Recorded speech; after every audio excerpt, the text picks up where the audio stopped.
Assalamu alaikum. Türkmen ilimizin aydın saz dinleyicileri. İkbillerinin canınız sağ olsun. Başta yakınını okuyup veren taliplerimiz. Bugün canı tetimizin yeni bir saniyesi düşün.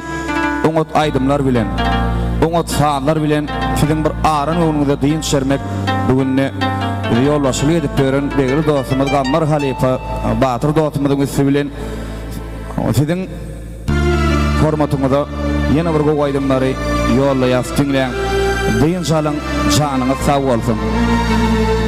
Orada canına ve senden. İyi yaranlar, Müslümanlar.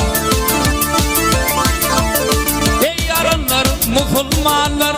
Bizim odol olan hani iki dünyanın serveri Muhammed Mustafa hani. İki dünyanın serveri Muhammed Peygamber hani.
Lukman hani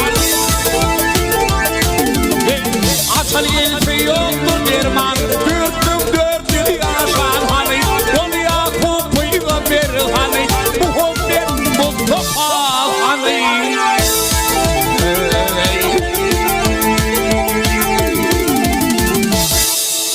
Canınız sağ olsun. Yine buraydı Murat Can dinleyicilerimiz için aydıp vereli. Ata çıktım diye bak gözüm güldürmeyi.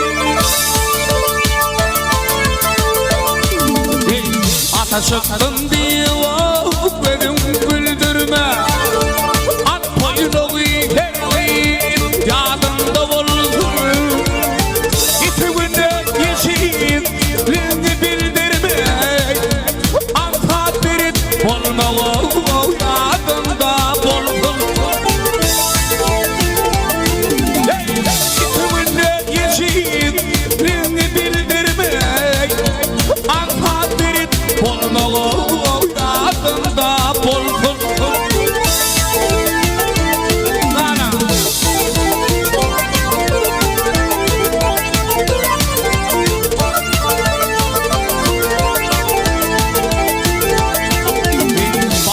Yolluş olmadı, karalı çay.